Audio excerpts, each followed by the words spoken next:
11 central trade union और श्रम संगठनों के आह्वान पर, साथ ही बैंकों के बैंकिंग इंडस्ट्री में काम करने वाली बड़ी यूनियनें all India bank employees association और all India officer association, bank officer association और बेफी के आह्वान पर आज का ये हड़ताल रखा गया है पूरे हिंदुस्तान में। इस हड़ताल का औचित्य क्या है? औचित्य है कि एक समय में सरकार, यही सरकार नहीं तो पहले की सरकार, सारी संस्थाओं का सरकारीकरण किया था, प्राइवेटाइजेशन से लेकर के सरकारी क्षेत्र में लाया था। लेकिन आज ये सरकार मुहिम चला रही है कि जो सरकारी क्षेत्र में बैंक हैं या जो सेवा संस्थाएं हैं, जो फाइनेंशियल इंडस्ट्रीज हैं, उनको निजी क्षेत्र में ले जाएं। लेकिन ऐसा करने का हम विरोध करते हैं, उसके लिए हड़ताल है। आपकी मांग क्या है? हमारी मांग, ये तो हमारी अपनी मांगे हैं, फाइनेंशियल मांग है कि हमारे इशूज हैं, जैसे बाइपार्टाइट सेटलमेंट है, पेंशन अपडेशन है, पुरानी पेंशन स्कीम है, ये सब हमारे लिए लागू करें। लेकिन इसके साथ सेंट्रल ट्रेड यूनियन के साथ मिल करके हम महंगाई के खिलाफ में बात कर रहे हैं। हम मांग कर रहे हैं कि बैंकों में खाली पड़े करीब 2.5 लाख जगहों पर बहाली होनी चाहिए। हम मांग कर रहे हैं कि बैंकों को गांव से जो समेटा जा रहा है, शहरों में किया जा रहा है, उसको रोका जाए। हम मांग कर रहे हैं कि छोटे छोटे लोगों पर भी जो शुल्क लग रहे हैं छोटे छोटे काम के लिए, उसको बंद किया जाए।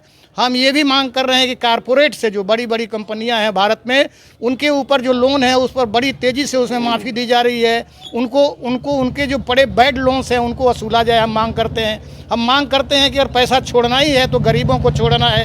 इन सब कारणों को लेकर के आज बैंक में बैंकिंग इंडस्ट्री हड़ताल पर है। हम हड़ताल इसलिए कर रहे हैं कि हमारी भी कुछ फ़ायदे हों, और देश के नेशनल इंटरेस्ट में हमारा ये हड़ताल इसलिए है कि हम चाहते हैं कि अगर बहाली होगी तो गांव के जितने नवयुवक हैं, जो बेकार नवयुवक हैं, उनकी भी इसमें सम्मिलित किया जाए, उनको नौकरी मिलेगी। हम चाहते हैं कि देश में महंगाई कम हो। हम चाहते हैं कि हमारे कंपनियों का प्राइवेटकरण नहीं हो। हम चाहते हैं कि जो प्राइवेट में संस्थाएं हैं उनको सरकारीकरण किया जाए। इन्हीं सब मांगों को लेकर के हम आज पूरे देश में हड़ताल में हैं। बैंक कर्मी जो AIBA, AIBOA और बेफी से संबद्ध हैं, ये सब लोग हड़ताल पर हैं। हम सारे लोगों का आह्वान किए हैं, सारे राष्ट्रीय जनता दल और कांग्रेस भी इसके समर्थन में, बिहार बंद अपने कारणों से इसमें लगे हुए हैं, हम उनका भी समर्थन करते हैं। और हम आह्वान करते हैं कि सरकार से जो श्रम विरोधी जो कानून बनाए जा रहे हैं उस कानून को रोका जाए, हमारे रिप्रेजेंटेटिव से बात करके हमारे जायज़ मांगों को माना जाए, और देश के हित में जो फाइनेंशियल सिस्टम चल रहा था उसको चलने दिया जाए। सरकारीकरण से निजीकरण की तरफ बैंकों को नहीं लिया जाए। इन्हीं कारणों से आज का बैंक में हम हड़ताल कर रहे हैं। ये हमारे आप सारे लोगों का बहुत बहुत धन्यवाद। हमारे साथी जो इसमें भाग ले रहे हैं उनका भी धन्यवाद।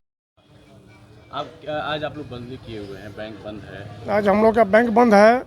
श्रम विरोधी नीति जो भारत सरकार चला रही है और एंटी एम्प्लॉयमेंट पॉलिसी जो चला रही है, इसके खिलाफ में हम लोग आज बंद किए हुए हैं।